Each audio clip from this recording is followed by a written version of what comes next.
Okay, ready, everybody?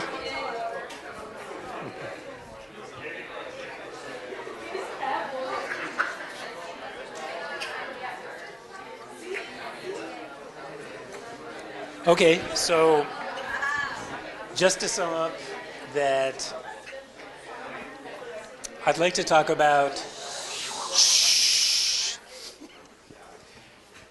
just illustrate some principles through some case studies. And I hope not too many details, but we skip some of the details, unless you're really interested. But so the first case, I think, is an example of governance. Interesting, the Koiba National Park.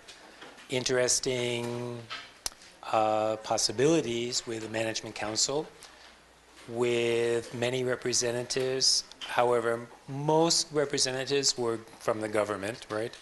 And not so many the user groups. But anyway, this was the first time in Panama that there was a council, a management council, that really made decisions according to the law, not regulation, but a law. But the sad part, at least right now, is that the economic powers and the executive are not respecting the management council, and we see some possibility of, I say, bad development in this really special area. So another example, and this will be from Panama too, will be institutional fragmentation, I think, lack of political will, and just the really strong example of development pressures that are adversely impacting a really important protected area, also of international importance, because this wetland, mostly mangrove area, is also a Ramsar site. And you know the Ramsar Convention on Wetlands, with over almost 170 member states, contracting parties. One of the obligations, is to at least designate one wetland area of international importance within a country. Panama actually has 5, and most of them are, well, 3 of them are coastal areas. And this is one very big one, which is Panama Bay. Panama Bay Wildlife Refuge. Actually, it's interesting if you look at Ramsar Convention, how they define wetlands. Even out in marine areas, to 10 meters can be a wetland. I think that's interesting. So very broad definition of wetlands under the Ramsar Convention. So this is the area. Here's Panama City. This is Panama Bay. This is the Gulf of Panama here. And Panama Bay is the northern part of Gulf. And it's about 150 kilometers from Panama City to the eastern part of the wildlife refuge in green, even including some marine areas that are mud flats, because the tidal range is 5 meters, 6 meters sometimes there. But the Ramsar Convention initially was proposed to protect birds, migratory birds. And since in the early 1970s, and since then, the goal of the Ramsar Convention on Wetlands has expanded a lot to ecosystem protection as well, much more than birds. But this site, Panama Bay Wetlands, mostly close to Panama City area, has migratory birds, over 2 million a year, 30 different species.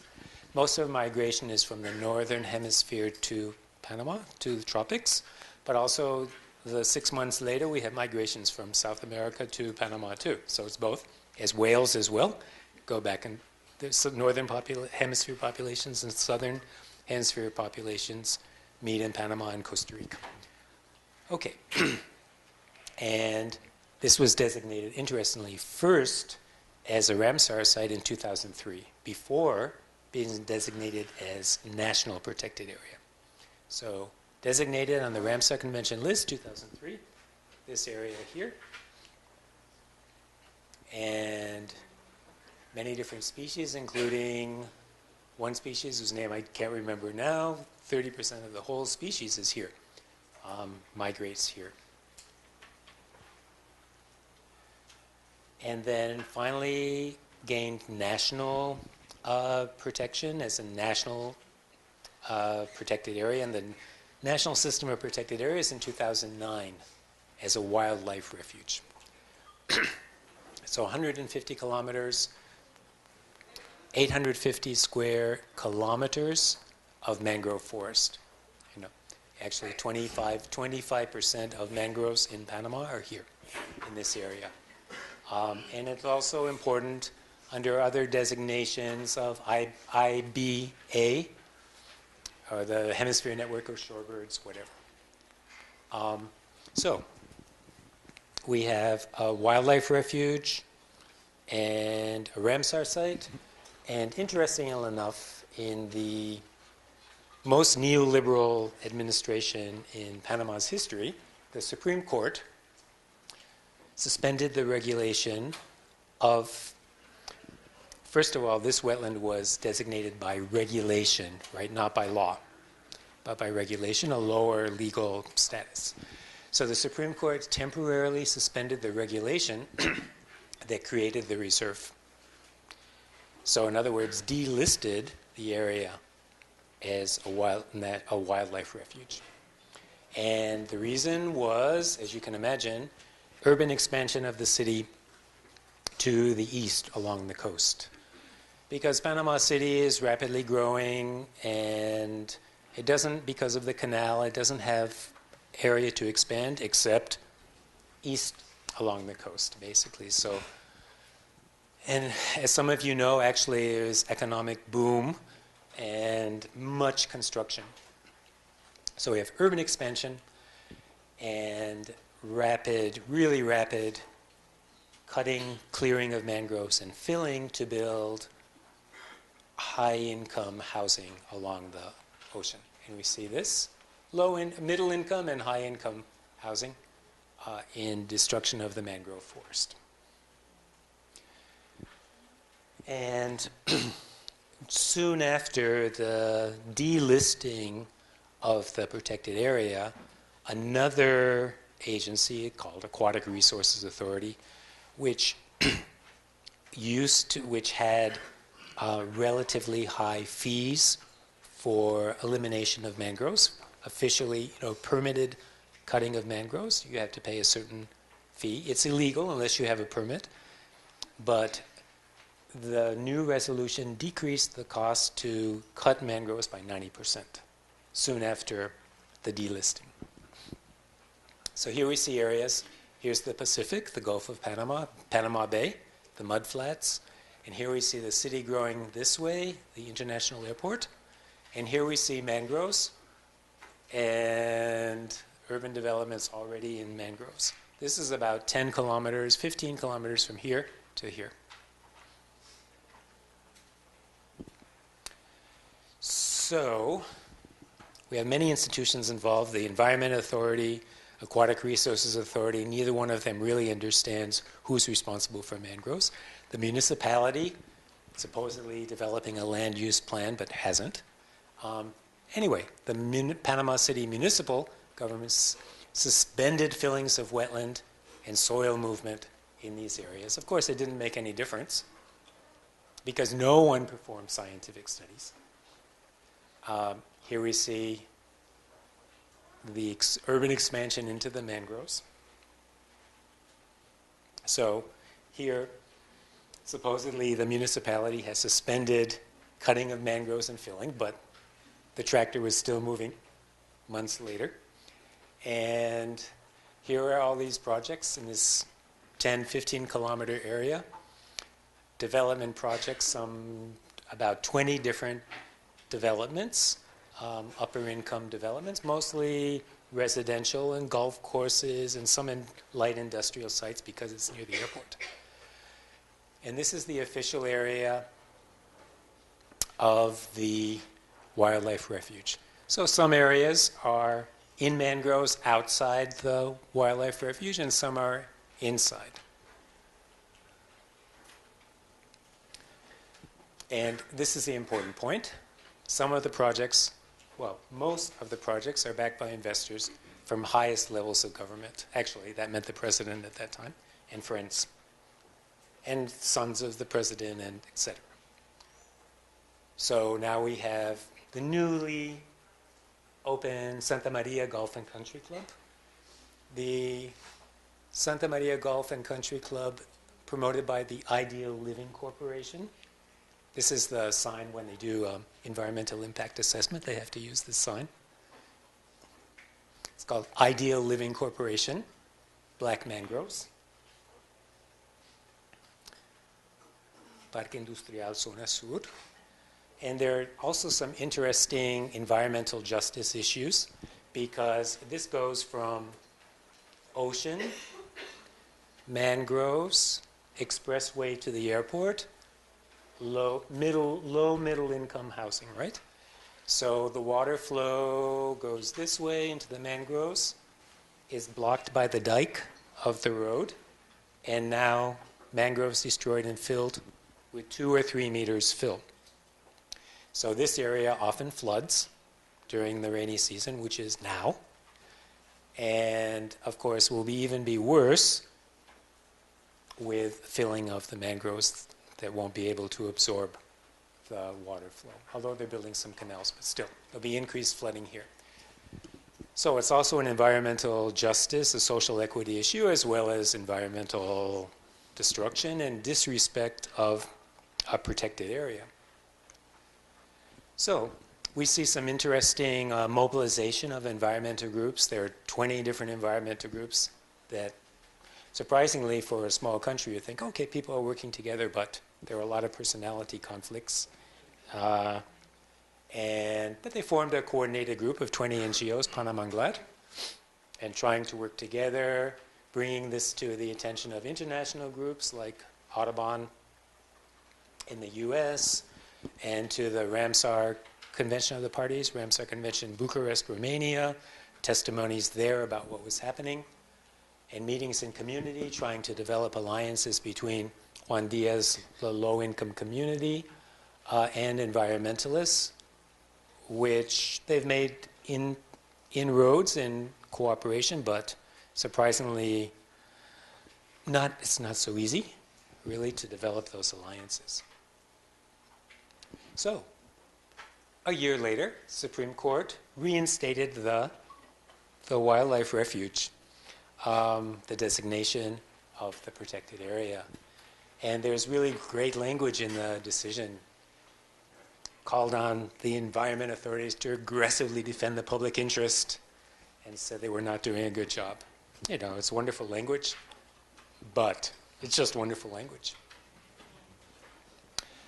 And even better, feeling good about what's happening, the National Assembly passed a law number 1, first in January 2015, that declared the Panama Bay Wetlands Ramsar site a wildlife refuge.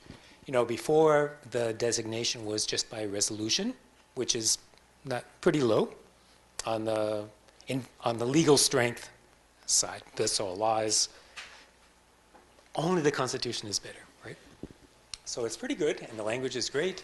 Original boundaries, mandate to environmental authorities, develop a management plan within 2 years. There's going to be coordination. We prohibit cutting of mangroves, dumping trash, all new building, new residents.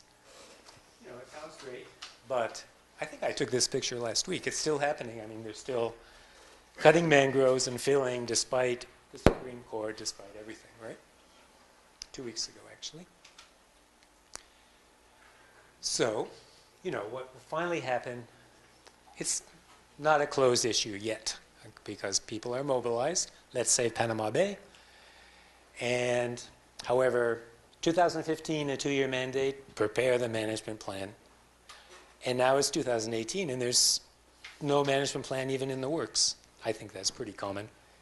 There's a mandate to do something, but no management plan even being developed at this time.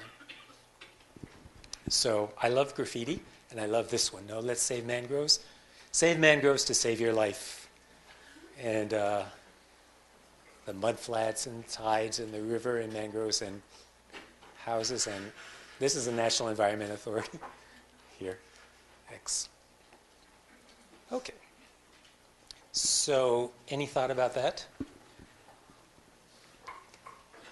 So I feel bad, but not completely, because there's legislation anyway, and environmental groups are organized, but the destruction is still continuing in this coastal marine protected area.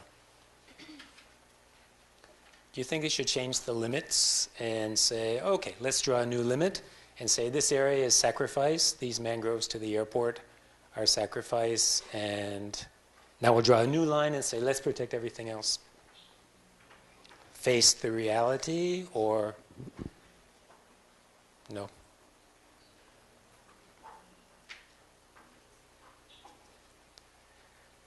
I think it sets bad precedent to change the limits of a protected area, and you should respect the law, actually, respect the limits, but very, very tough with these such strong economic development pressures. Now, there is, we're having discussions about trying to engage the real estate and property developers.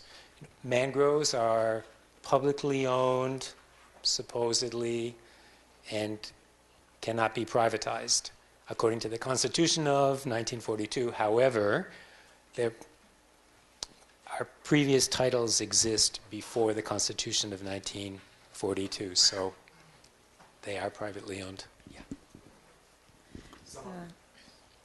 Just answering your previous question, I think that changing the boundaries would be very bad, because you're signalized that that is possible and could be done in other protected areas, so you can deforest, and then that's fine, because nothing's going to happen. You're going to just change the limit. So it's a bad teaching lesson, I think.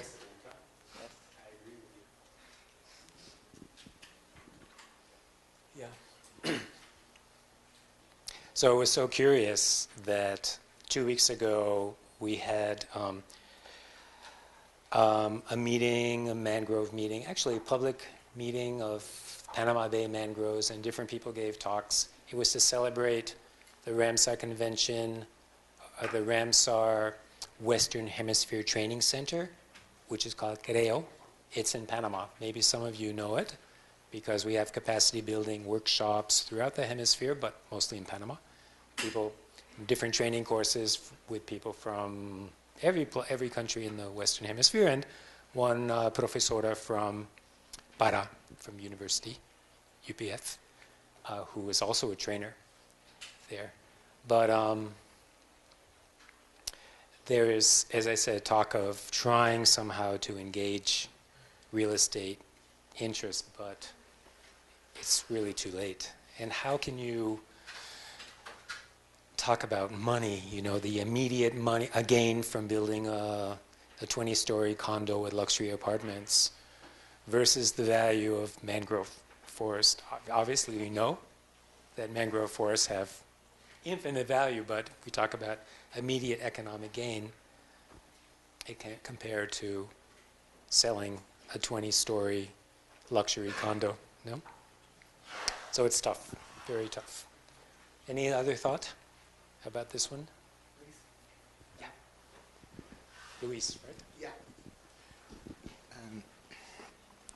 I work with mangroves too, and recently here in Brazil and in other areas in the world, we have a lot of drought events that kill large areas of mangroves, and some of them are inside of protected areas, and some of these areas are being, some stakeholders and other stuff are looking then and, let's take it out and put something in its place. But we know that the recovery of the forest will depend of the level of the damage in the shieldland during the drought. And with the increase of the size of the tree, more long to recovery. How can we evidence this kind of stuff to the population to avoid destroyed and incredible ecosystem that has a lot of functions, climate regulation, water quality, cultural, tourism, and food. How can we show this to the population to live them, they will recover or fight to recover them, and don't clean these areas to put houses? That's a good question. I know a lot of you have some answers too, no? Protected areas, defend them, create them, defend them, implement them. Working with users, the community-based management schemes like in Ecuador. Some of you, who's from Ecuador and knows about Mangrove, Ecuador? Someone, I think. Anyway, but give sort of, again, traditional use rights to people who extract clams or crabs or fish, or in some cases, some sustainable use of wood in the area to that community, and they can protect it. They can protect it against shrimp aquaculture ponds or whatever, people from other areas who want to do other activities. Mitigation, has a bad name because it's abused, but if implemented and respected correctly, maybe it has some potential application that's good, right? If you could replace some ecosystem function for something equivalent or better someplace. I want to show one example of that later. And there are many studies about, valuation, economic valuation. And actually, I heard a group from Panama 2 weeks ago that did some kind of economic valuation of mangrove areas in Panama Bay and came out with values that I didn't know how their economic methodology was, but values that were $3 million per hectare, and values that I'd never seen before, but taking into account all different ecosystem parameters. So perhaps resource economics, natural resource economics, provides some opportunities too to increase the value. Public-private alliances, maybe in some cases could work between the developer. Yeah. One of the stuff that we are trying to do there is to evaluate the service of the mangrove and show the population, show the government. But during the drought, we lost a lot of fisheries, crabs came extinct in some areas, clams, and other huge problems. And in some of these areas, it isn't come back yet. And evidence that we need to recover the forest first before the recourse and come back is being so hard to evidence this, including showing valuation and this kind of stuff. You have another kind of lesson, or I don't know, something that we can try to talk with them. Yeah. I wanted to know, are you talking about the traditional communities that you want to show them the importance? Oh, okay, because it's a very tough job to do, because sometimes I talk to people from traditional communities and we say, we try to explain them the importance of the mangrove since their activities are all related to this environment. And it's a tough job because they tell us, the government comes here and they put trees down. The big companies come here and they build shopping malls and big apartment buildings. And why can't I just take some trees to make fire? I need fire. I need to build a house. For me, sometimes they use these woods to build houses. It's a really tough job to do. And I can't think of how to... You're going to be like doing this for decades, and maybe the children that you are talking to now, they in the future might see the possibility of understand what you're trying to say. So maybe that's what we have been trying to do there, is to touch the children, because they have an open mind, and maybe they will accept. You won't see the result of your work now, but maybe in some decades, I don't know.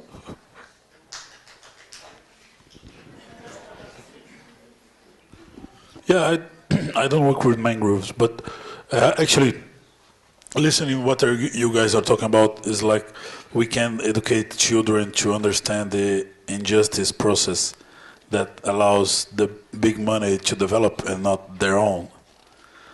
So probably it's a good idea for us to change the strategy and go after the injustice as a whole, isn't it?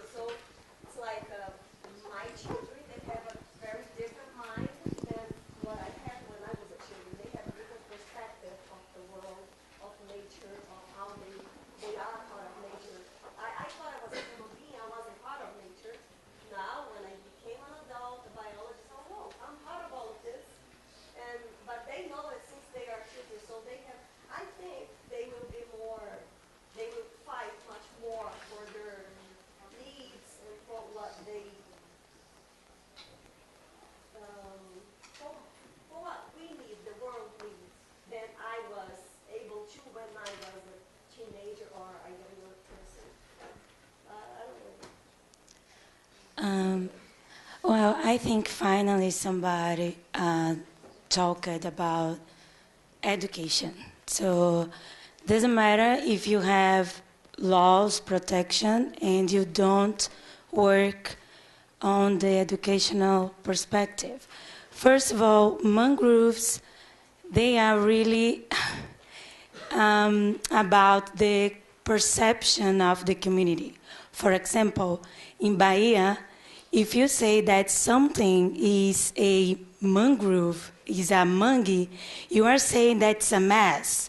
It's something really dirty and terrible. But if you go to São Luís do Maranhão and somebody says, oh, my party is going to be a mangrove, it's like it's going to be a crazy party. Really nice. And then when you analyze the way that people in São Luís do Maranhão see mangroves, it's completely different the way that people in Bahia see the same environment. So in São Luís do Maranhão, there is I forgot her name, but there is a researcher. She's really great. She works with children, and she did a research in 2 different communities to analyze the way the children see the mangroves. So some children related words like dirty, dark, smells bad, and other children, they said play, work with my mother, and they had like good words for that. Not a surprise that the community that had good words for mangroves, the mangroves were really good. Mangroves were not an issue there. But the other community that the children had such bad words, the mangroves were just like, you know, in a bad situation. So I think it's a job to always keep in mind the educational stuff. And as you said, it's not for tomorrow, but we can do that. That's the point. We can do that. Yeah, it's not that we have too long. Okay, let's forget our generation and go for the children. No, we have to keep. Okay. It's not that like we have to forget our generation and the other generations and just go for the kids. We have to keep our efforts to touch everybody, but older people are very difficult to get touched. We have already we have already set our priorities, the importance of the things that are there, and for children, everything is new. They're open for new opportunities, so we have to keep trying, but I think that the efforts that we have now, we will see in the future.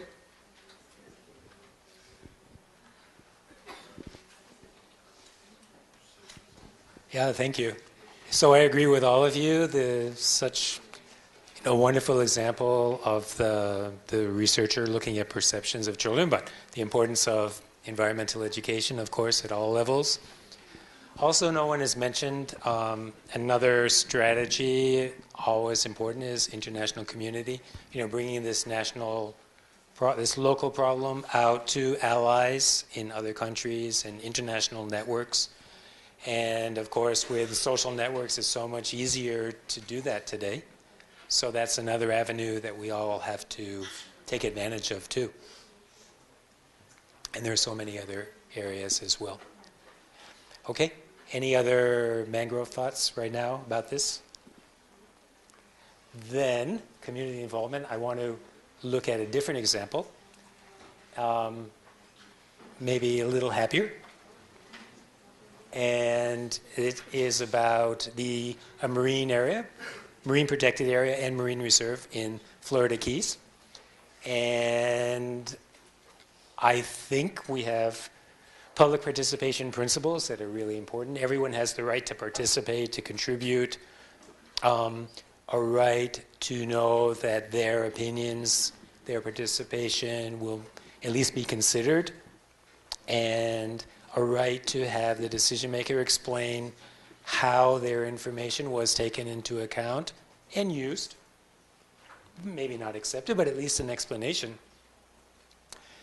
And everyone who could potentially be affected. So, of course, you can imagine it's much more involved than simply publishing a notice in the newspaper or publishing a notice on the web that something's going to happen and please participate if you want. Many people can be affected and might not know, might not feel that their participation will make a difference or that they don't have the tools to participate. But the decision maker should search for and try to encourage the involvement of everyone who could potentially be affected. And even perhaps, I think there should be some obligations of the decision maker to provide participants with the information they need to participate effectively. So we can think of so many examples some wonderful examples of hazardous waste incinerators in local communities and environmental impact assessment being written in very technical scientific language. And then a question from someone in the local community that is someone who only studied in primary school, and then asking a very simple question in Spanish actually, and this would be in the US, in California, where everything is in English, the document, and then a response which is completely incomprehensible to anyone who has not studied college-level statistics. So entirely inappropriate. So I think we probably all agree that everyone, all users, fishers let's say, because often they have great opposition to marine reserves, should be involved at all points in the decision-making process, and that will improve the outcome.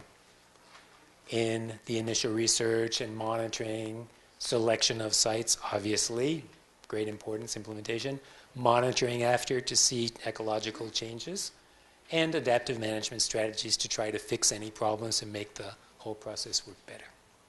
So, at all access points in the process.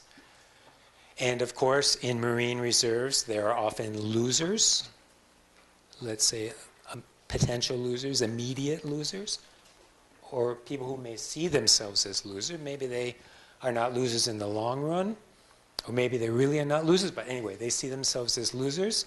They may experience lost livelihood opportunities, maybe displacement if they could not fish in their traditional grounds, maybe. Maybe they're not excluded, maybe they are excluded from the decision-making process, or feel they are. Or, if they've lost their livelihood opportunities, maybe they experience poverty, increased poverty. So it may be difficult for them to see that marine reserves may in this case Pacific, may improve the long-term sustainability of the fishery, which could benefit them, right? If they're not meeting their daily needs. So it's can be very, very, very tough. And as Tony mentioned yesterday, well, there are ways or some alternatives, techniques that we could use during this phase-out period to minimize the economic impacts on the quote-unquote losers, people who see themselves as losers. Maybe phase out in fisheries over time, training for alternative livelihoods, maybe buyout of fisheries, which often doesn't work, right? But buying the boats or buying the gear from the fishers. The turf idea, traditional use rights, fisheries, as we mentioned yesterday and today too. And maybe some mechanisms to treat marine reserves as a business with the users as shareholders who could get a return on the investment in the future. Some of you who are a business background or economic background maybe could tell us more about that. The possibility of turning local users into business people who would get a return on their investment, right? But sharing benefits with local communities anyway.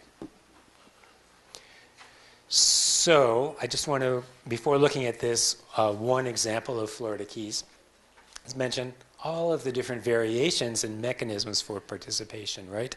From reports, public hearings, information printed on websites, information centers, expert panels, interviews with the public, so many possibilities. Surveys, focal groups, visioning exercises. What would you like to see for your community in the future? Advisory councils, maybe advisory councils that make recommendations, or maybe councils that actually have decision-making power. Maybe a referendum, community referendum. Does a vote? Does a community approve this marine protected area? Yes or no? So a lot of different possibilities. And talk about an interesting spectrum of public participation with increasing level of public input. From telling the public one way, here's the information, informing the public, consulting the public, one way, this is what we'd like to do, tell us what you think, to involving the public, collaborating with the public, more on an equal basis, government authority, decision maker, and public, and empowering the public. So, informing is this one-way street. Here's the information. How can you do that? Social media, workshops, information, publications, radio, TV. Consult. Let's get information back from the public. Public meetings, focal groups, public comments, social media feedback. Involving the public and collaborating much more.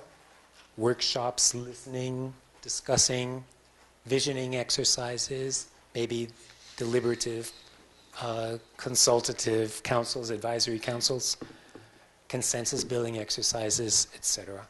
And moving to the extreme, maybe a vote, a referendum, where the final decision is in public hands.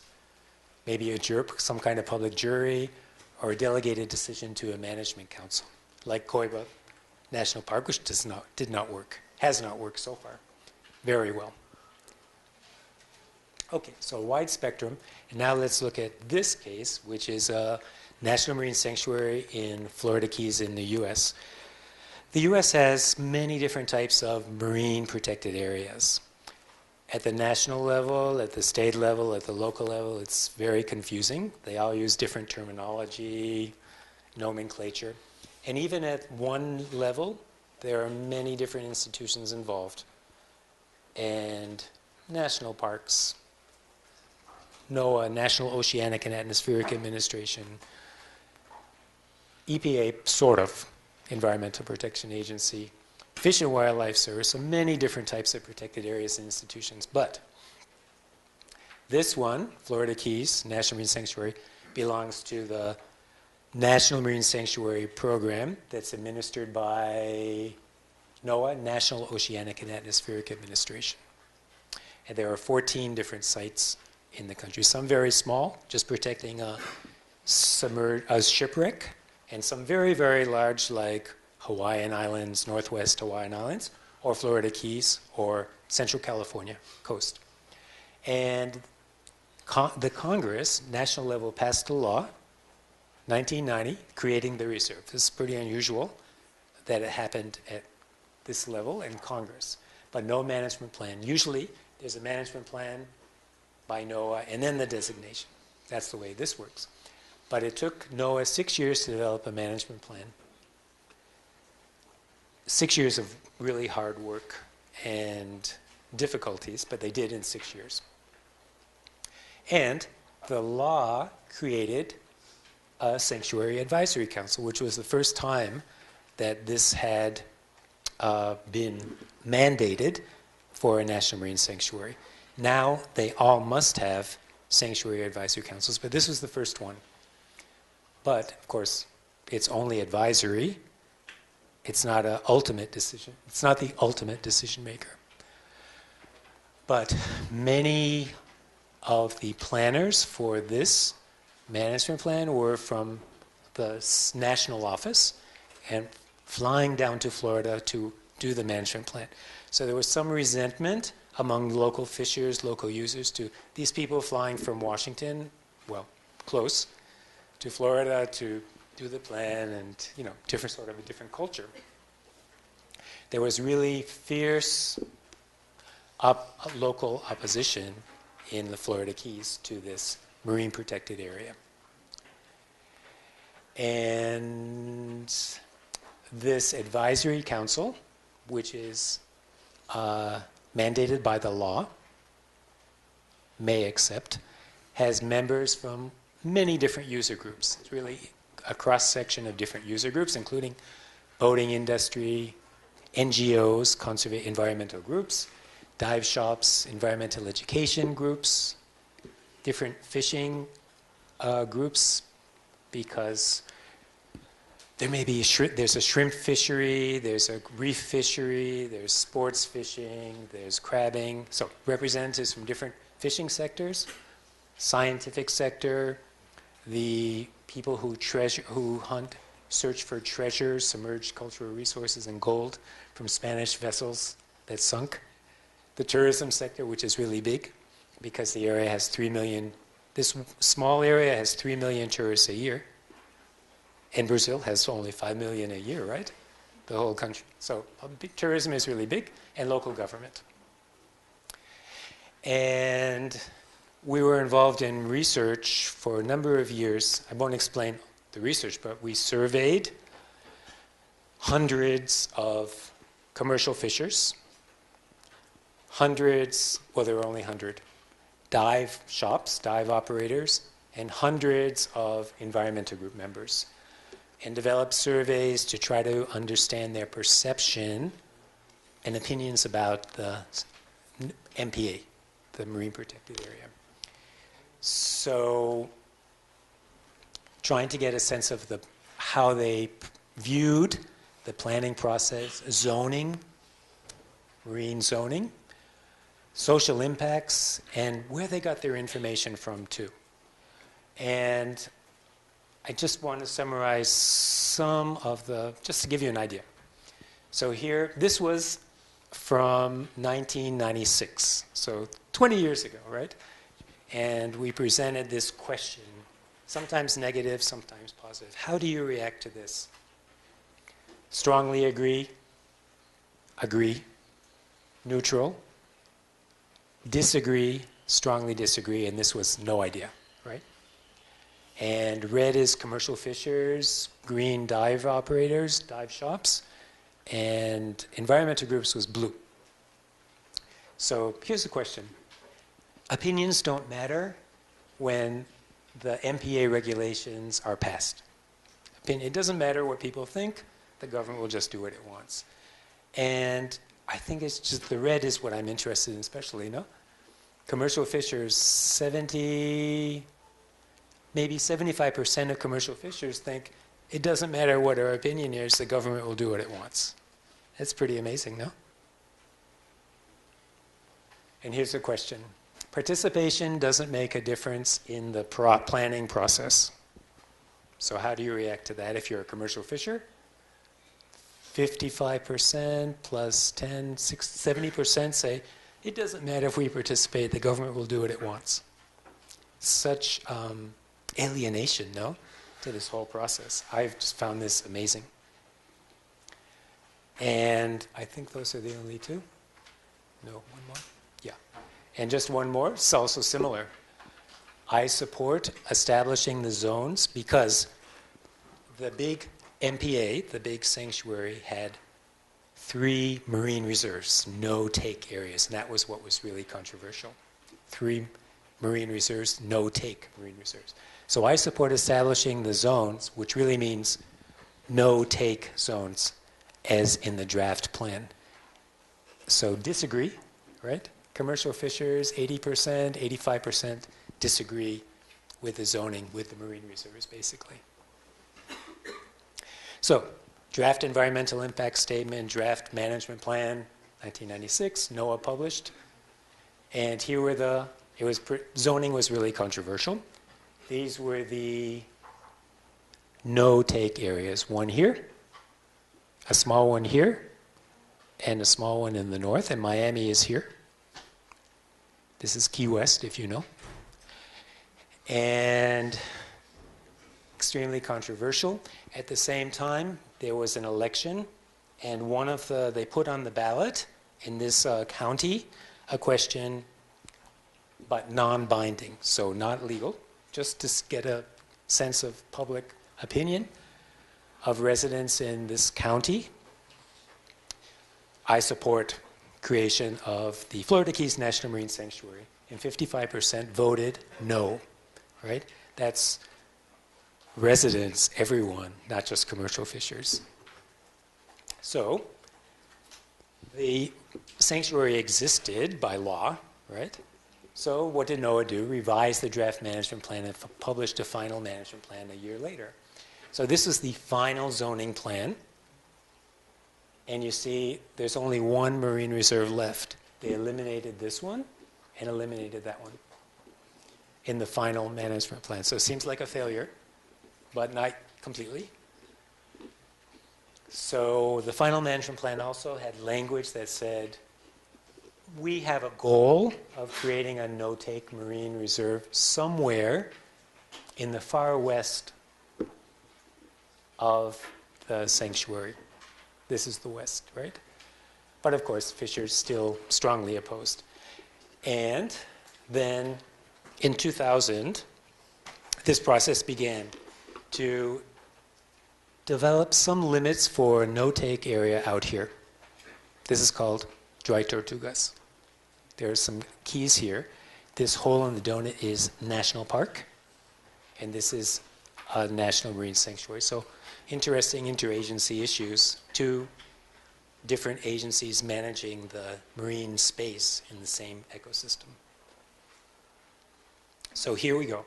NOAA said, we'll do things differently this time. We've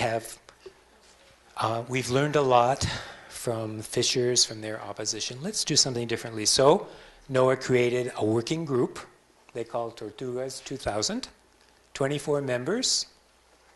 And the members of the working group represented all different types of fishing interests, right? Lobsters, shrimp, reef fish, crabs, and ornamental fish, for aquaria as well. Environmental group, scientific community, and their task was to recommend boundary for the Dry Tortugas Marine Reserve. They actually called it, because of the confusion of names, they called it ecological reserve, but I just call it marine reserve, no-take marine reserve. And one of the ground rules of the working group was, we will operate by consensus. So 24 members, they all have to agree on the boundaries. If one person says no, then no marine reserve. So everyone had veto power over the marine reserve. Pretty interesting. So consensus was the ground rule.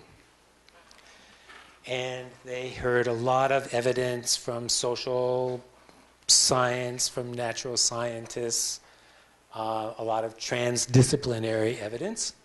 And finally, they agreed unanimously, with unanimity, to limits of reserve in dry tortugas. And for instance, this is how it worked. This is 1 kilometer square grid. And here is the national park, here. And this is sanctuary. So the group analyzed data from the state of Florida Fishing Agency, right? This is lobster catch. Lobster landing, darker color means more. And see, this is an area that's really important for lobster here. And for different types of fish. This was for shrimp. This seems pretty important up here and a lot from down here. So you think, okay, where will we create the marine reserve? Seems like maybe this would be a good area, or this might be a good area, but we want consensus from all groups, so we don't want to have great adverse impact on any important fishery. So these are the areas that they selected for the ecological reserve, the MPA, the marine reserve here. North of the national park and this area here. So without greatly impacting any fishing sector, created a marine reserve. 2 sections of a marine reserve out here. And they actually expanded by law the sanctuary because this reserve is outside the original sanctuary boundaries, and this was expanded too. So now this ecological reserve, or this marine reserve, is 500 square kilometers, and it's a fabulous diving site. Coral reefs well maintained, and fisheries are, doing pretty well in this dry tortugas area. So I think this is a good example of participation, inclusion, consensus-driven determination of limits for setting marine reserve boundaries that worked really well. And then we always wonder, well, so now we have a sanctuary, now we have some marine reserves, no-take marine reserves. Is the public more in favor of the sanctuary now or the marine reserve? So 10 years later, we did a re-study, the same idea, survey questions, interviews, mail, person to person, hundreds of people, to try to get a sense of how the perceptions of the MPA and marine reserves had changed over 10 years. So I just show you a couple of results, pretty interesting. The surveys show increased support for the sanctuary, the MPA, and the agency, but still indicate that commercial fishers have doubts and some problems with it. But there's greater acceptance for sure. This is data only from commercial fishers. So here are some of the questions. And here I added together agrees, right? Strongly agree and agrees, percentages, 1996, 2006. And then disagree and strongly disagree, 1996 and 2006. So NOAA's process to develop boundaries for zones was open and fair to everybody. 9% agreed, commercial fishers in 1996. 10 years later, 27%. So that's nice. 3 times as many. Don't care about statistical significance. But, everything is fine. NOAA has not addressed concerns of citizens in developing MPA regulations. Fishers agree, 75%. 10 years later, 58%. So a little better. The zones have reduced conflicts between user groups. Agree 11%, and 10 years later, 22%. I support establishment of the zones as they currently exist, 6%, and 10 years later, 40%. So, some advance. And this is only for commercial fishers, not for general population or other groups. Once the regulations have been adopted, there's no way an average person could voice his or her opinion about their usefulness. And it's pretty similar, right? There's still a lot of alienation. Maybe the average person, maybe there's some feeling there the average person cannot express their opinion. I don't know. It's surprising that there's not a greater drop. Did the sanctuary MPA create net economic benefit to this area? It seems to be increased 16 to 40%.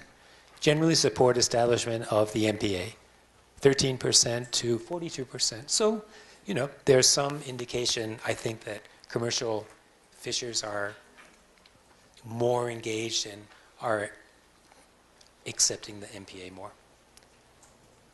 So, any thoughts on that? Yeah. I think it's a good example. I think it's evidence that there's greater acceptance, but I also think that it's a really nice example of government flexibility in this decision-making process and really reaching out to user groups. The question I wanted to ask is related to the decision-making process. It seems to be like a very good example of reaching an agreement between different users. But the question is, how can you assure that the areas that have been assigned as a no-take area are relevant biologically? Well, then you have to ask the biologists, right, about that. I mean, to actually determine, are these the appropriate criteria for designating a marine reserve? Were they actually taken into account? And then, of course, in the follow-up analysis, too, looking at the biological indicators, which Frank reminded me are not so easy, because this morning I said, biological indicators are easy, governance indicators are difficult. Well, biological indicators are difficult, too. Yeah. But I mean, in this case, I actually feel that the Dry Tortugas marine reserves are okay. I mean, the coral reefs are spectacular there, and it didn't show a map of the reefs. They're really spectacular in an area that is experiencing great loss of coral reefs due to disease and climate and increasing temperatures. And yeah.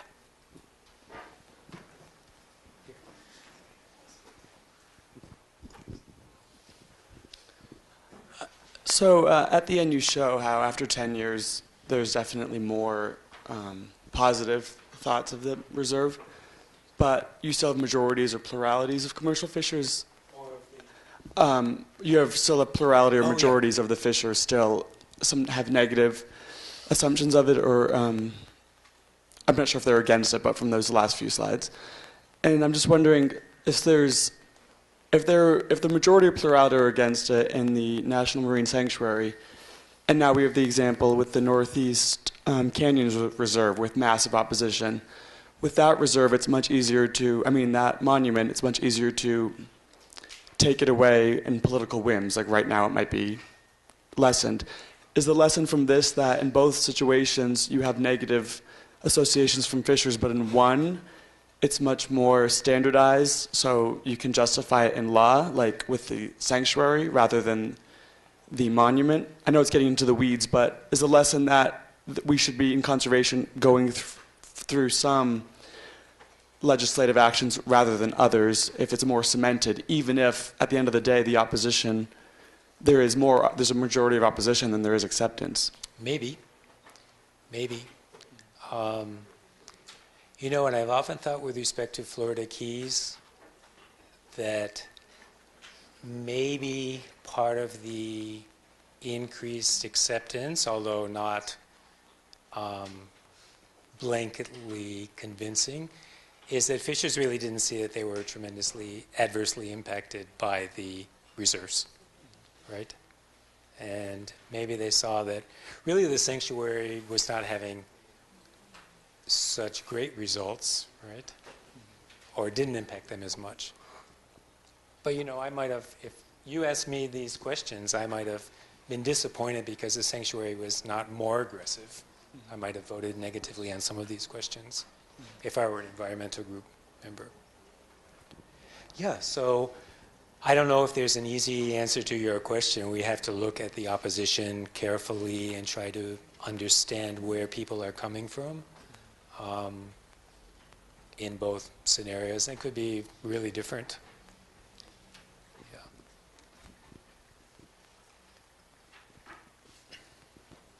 And you know, there are also, but the other monument example is completely Hawaii. It's not in Hawaiian waters at all, right? No, it's off New England. It's off New England. Oh, sorry, in the I Atlantic. thought you were talking about Northwest Hawaiian Islands. Oh yeah, no, the one. Okay, so ask the question again.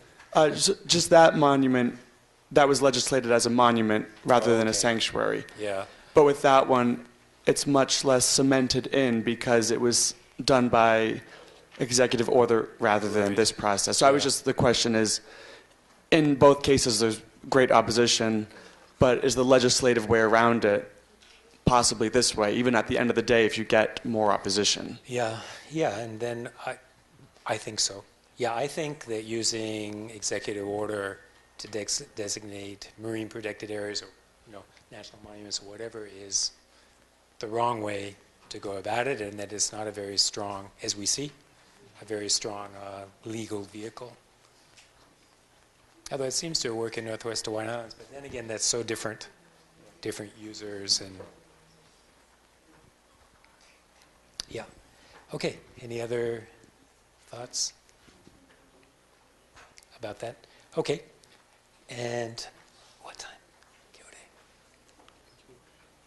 Okay, so here's another example that this is also from Florida, from southern Florida, and it, on the one hand, it's really good because I think you see that the institution, the agency, was trying to make great efforts to establish a marine reserve. At the same time, the opposition was so great that in the end, they did not make the goal. Although, there's still overtime left, and anything can happen, right? But let me just describe this situation. Here we have a different agency. This is National Park Service, and not NOAA. So this is in the national park system. And this is Biscayne National Park. This is very near Miami in Florida. So, of course, this is the Florida Keys. Sanctuary is this way. And here's a pretty small compared to the Florida Keys, which is about 2,800 square kilometers. Here's a smaller national park right there, Biscayne National Park. And you can just see by this satellite photo image, here we have Biscayne National Park, right? So mainland, mangrove fringe, shallow bay, maximum 6 meters deep, coralline fossil islands, and reef track, coral reef track out here.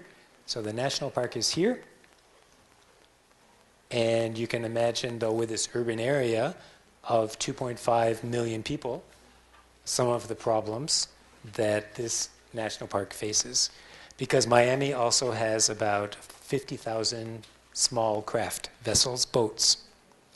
And people love to get out on the water and fish. So this area experiences great fisheries impacts from recreational fishers. We'll call them sports fishers here, recreational fishers. And there's even some commercial shrimping from 8 different boats, small vessels that are allowed to fish for a red shrimp here. great off-site impacts from this urban area, from agricultural runoff, from landfill, from sewage waste and all. But it's a great area, and it's sandwiched between a couple of state MPAs, Biscayne Bay Aquatic Preserve in the north and in the south. But this is the national park here. And if we talk about national park system, you know, which has great protected areas like Grand Canyon, Yosemite, and many others, this is the largest marine park in the system, 700 square kilometers. 95% is marine. And it's also the northern end of the Florida Keys Reef Track that extends out to Dry Tortugas, up to Biscayne National Park. It's the third largest in the world after Great Barrier Reef in Australia and the Mesoamerican Reef Track in Yucatan, Belize, Guatemala. Honduras too, I guess, even a little. So habitat, seagrass here, beds in green, and not very dense seagrasses here, but the red is coral reef track on the ocean side. And of course, mangroves here. And won't go into any details, but it was created as a national monument in 1968, elevated to a national park by Congress in 1980, and then soon after, 1983, first management plan. So here we go. 20 years later, or 30, 25, 30 years later, time to do a new management plan, right? Because many things have changed, user groups have increased, fishery stocks have changed, you know, on and on. Time to do some adaptive management and update the management plan. So started in 2001, let's revise the management plan with scoping meetings, so many different evaluations, formation of a fishery management committee, which was then declared illegal because, don't want to get into details, but the National Park Service does not control fisheries in this national park. The state does. It's very strange, but by law, the National Park Service does not control fisheries. It's the state of Florida that does. And that was the basis for the problem. So, draft management plan with 5 alternatives, a draft environmental impact statement. Then they added a few more alternatives. The alternatives would establish a no-take marine reserve. That was the big idea, the central idea, and the opposition to the management plan. And then, as I'll explain in the next slide, they released a final management plan and final environmental impact statement. 2015, it was approved by the National Park Service. In all, tremendous amount of public hearings, 24 public hearings, received over 43,000 written comments, or on the web, or written comments, mail-in comments. So great interest in this. And the uses, as I've already mentioned, limited fishing, commercial fishing, a lot of recreational fishing, a lot of boating, some diving on the reef. There's a nuclear power plant adjacent to the park, so there's a fuel vessel that brings fuel to the nuclear power plant. Research, of course, and ecotourism. We calculate that 500,000 people visited the park in 2013, but most enter by boat and don't even know they're in the park. It's curious, right? There's not through a visitor center. So, as I've said, Florida controls fishing in this national park. And there's evidence that many reef species are overfished, snapper and grouper, and draft management plan, analyzing 5 alternatives. 3 of the alternatives would have a no-take marine reserve of different sizes on the coral reef. And of course, they have to have a no-action alternative, which is no changes, just the status quo continued into the future. And then here was one, preferred alternative. The National Park Service preferred this. This would be the marine reserve here. 7% of the park and 30% of the coral reef. And you think, okay, only 30% of the coral reef where people are fishing, only 7% of the park, but tremendous opposition. And here was an alternative 5, more favorable to the environment, but even bigger.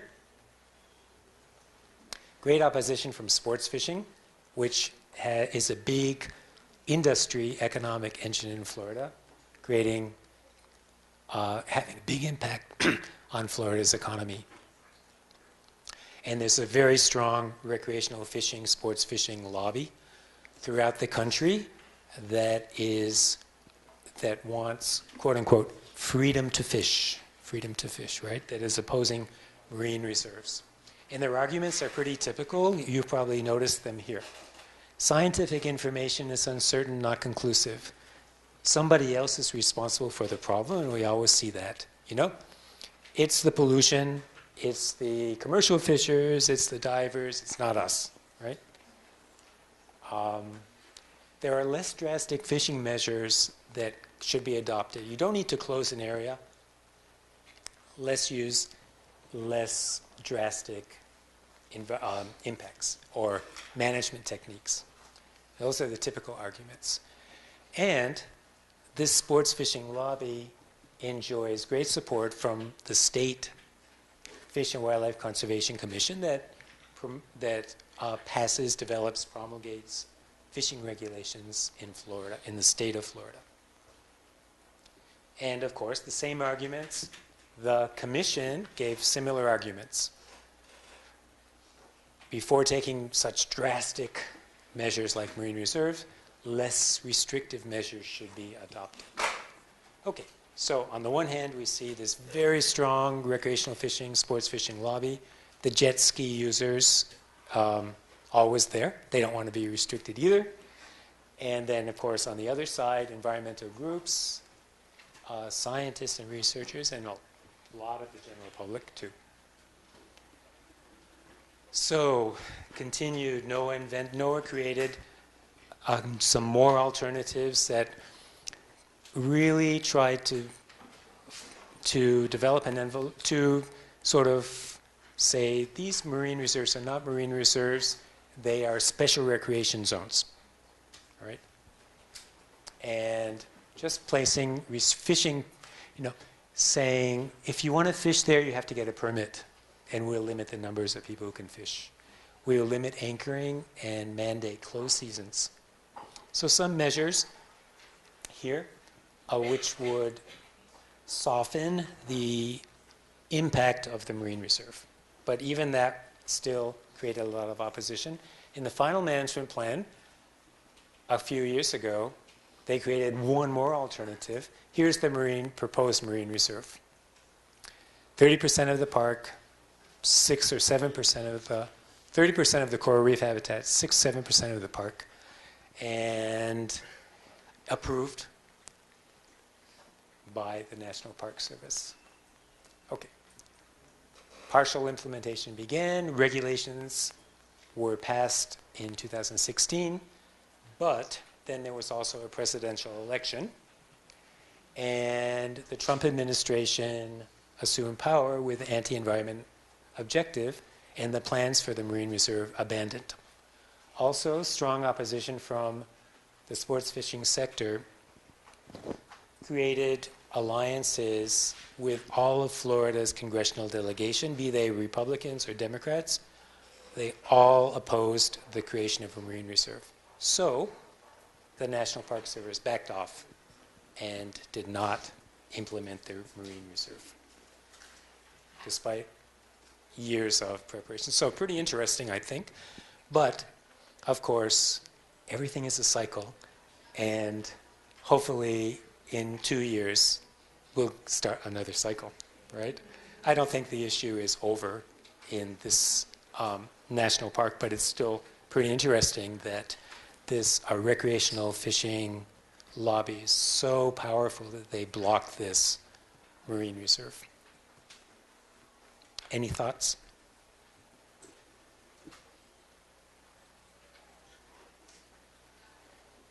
It's almost lunch. How many minutes? 10 minutes. Okay.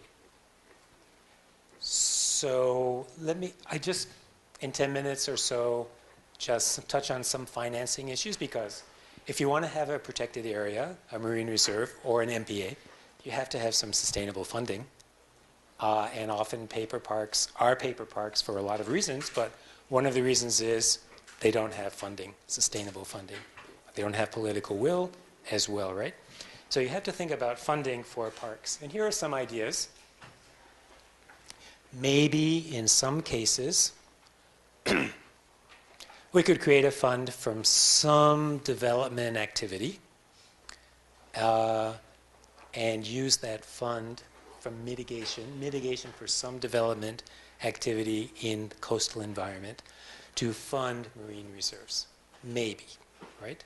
Of course, mitigation banks and mitigation programs have a lot of pitfalls and may be abused, but it's possible here. And of course, a big opportunity that we may see will be red from blue carbon, possibilities from the north, from rich countries who are protecting sinks of carbon, which could be mangroves and seagrass beds, mangroves and of course the soil, the substrate in mangrove areas, right?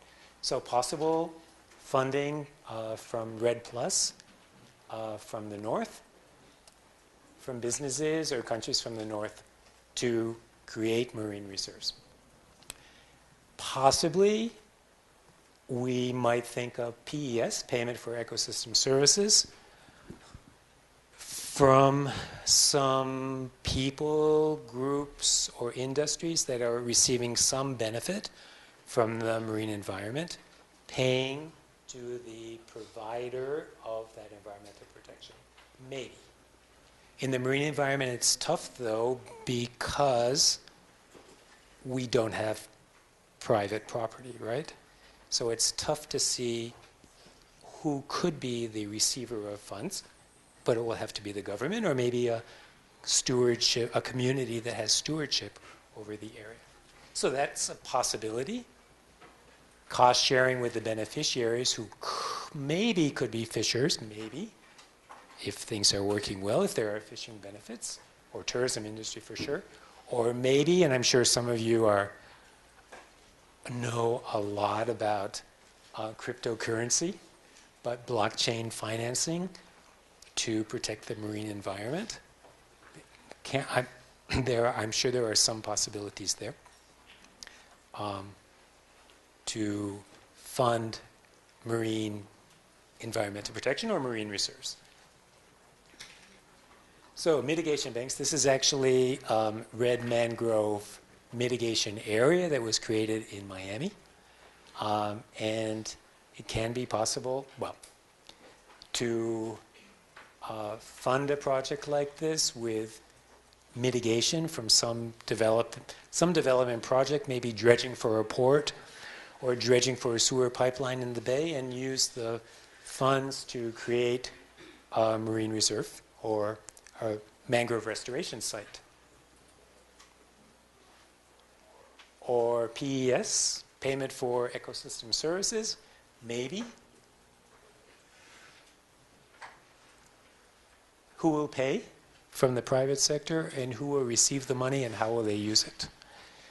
So, there has to be a demand. There has to be someone who's enjoying a environmental service, and they have to pay someone who is providing the service, right?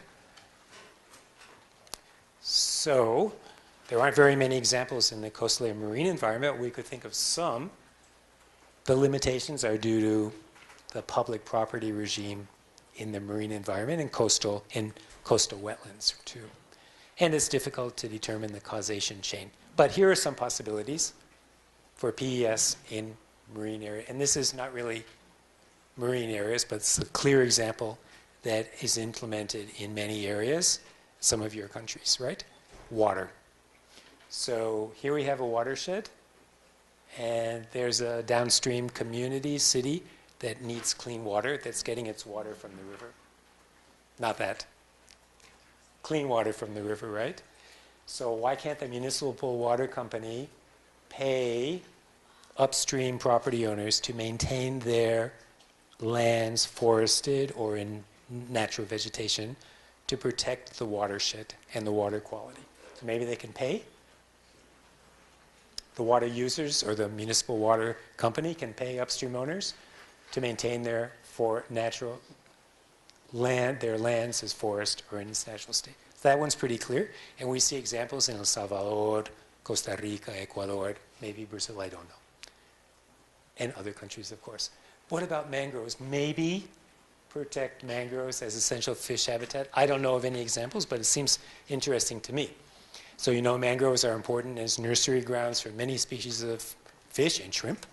So why not allow or require the fishing sector, shrimp fishing sector, to pay for the protection of nursery sites for shrimp, right? And then who would get the money? The stewards of the mangrove forest, maybe turf, traditional use rights, or maybe a local community with co-management rights, or maybe the government that's managing the area. Possibility. And of course this one, carbon markets, the same thing, paying for carbon sequestration of mangrove ecosystem. So who's paying? Maybe CO2 emitters in the north, maybe European voluntary carbon market, or GEF, Global Environmental Fund, or international donors. And who would get the money? Maybe mangrove stewards or governments. We could think of the same thing perhaps with biodiversity protection in the marine environment. Who would pay? International conservation funds or NGOs maybe, or marine reserves. Why not, right? If marine reserves are creating fishery benefits, then perhaps the fishery sector, industrial fisheries, could pay for the benefits of the marine reserve spillover larval export. Now I always think this would be a wonderful example, right? If the lobster in the Florida Keys, US, are being replenished from Belize, right? Then shouldn't the lobster fishers in Florida Keys pay to protect these lobster larval source sites in Belize? I don't know, it makes sense to me. But of course there are many challenges.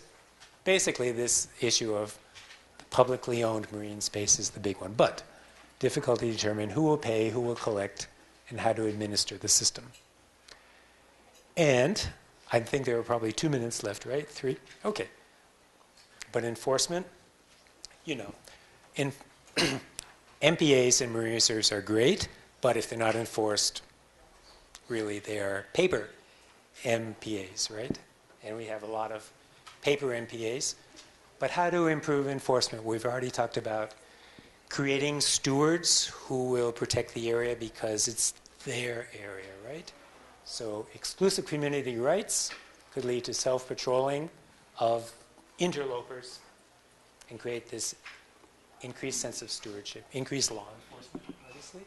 New technologies as well as satellite tracking could be opportunities. And here's another project that we have been involved in, looking at the law enforcement chain in ETP, Eastern Tropical Pacific, which is 4 countries, Panama, Colombia, Ecuador, Galapagos, and Costa Rica with Cocos, Isla de Cocos. So there is a marine corridor in this area, including the EEZs of the countries and some high seas areas too, supported by UN Environment, now UNESCO, IUCN, CI as well. There's an international agreement about this corridor between the 4 countries. And it's important because, Marina, where are you? From Marina, right? Looking at ETP, upwelling. Anyway, but it's important because of the high diversity, high endemism, the ENSO El Nino impacts to the area, high biological productivity and connectivity, and the national parks that exist in the area in the 4 countries. So there exist MPAs as well in all of these 4 countries that are all UNESCO World Heritage Sites too. So you can imagine without getting into any details, some of the enforcement chain. First of all, you have to be able to detect illegal activity. Right? How do you do that? Well, a lot of recommendations how to do that. So detection would be one stage, and I'll just skip right through. Have to detect activity, illegal activity. Then you have to, once you see somebody doing something illegal, you have to intercept the violator of the law or regulation, right? And arrest the person. Arrest in the sense of stopping the person, right? And then you have to prosecute legally, administratively, or in the courts. And then, which is tough, and then sanction or sentencing, somehow a fine, or maybe sentencing, so for some criminal activity. Well, all of this is very tough. And our analyses show that less than 1% of detected infractions result in fine or sentencing in the ETP countries, right? So what do you think where does the enforcement chain fail, do you think? So that's my last question for you. Because obviously, if there's a lot of violation from illegal fishing of different types, why are only less than 1% of infractions fined or sentenced or sanctioned? Something's not working. At all of the different levels? Failed, detection, arrest. Yeah. I agree. Every stage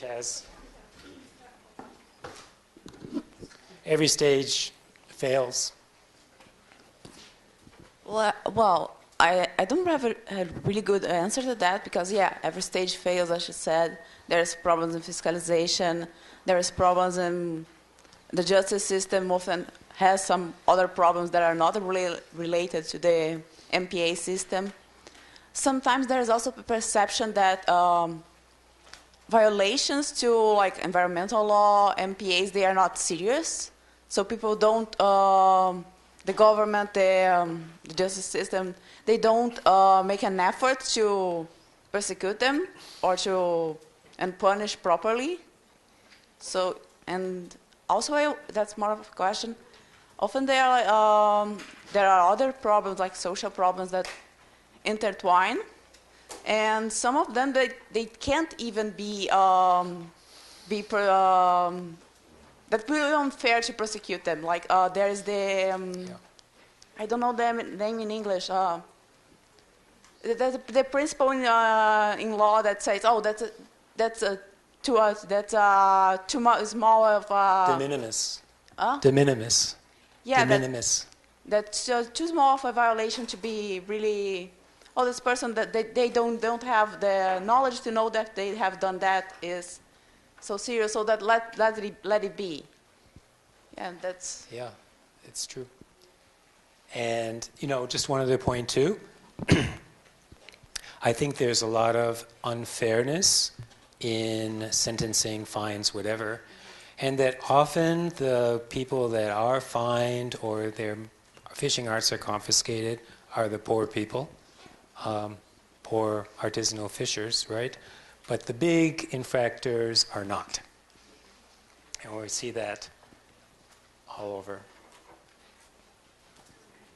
So any other thought? I know, I was just going to say that also these are all developing countries and there are other problems that are like have more weight than environmental problems. So yeah, that's true. And then the marine environment is removed from people, from large population centers. So we don't see it here, for instance, in São Paulo. We don't see the marine environment that much. It's distant. So that factor too.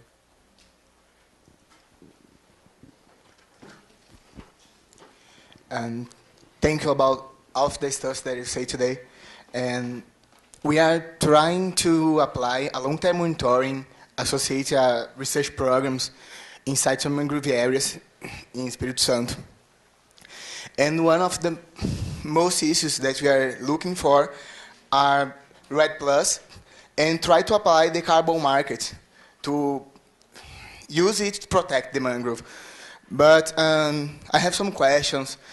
Did you need to close the full carbon cycle to enter in this kind of market, or you can use other areas as models to make sure about the estimations and the valuations of the area?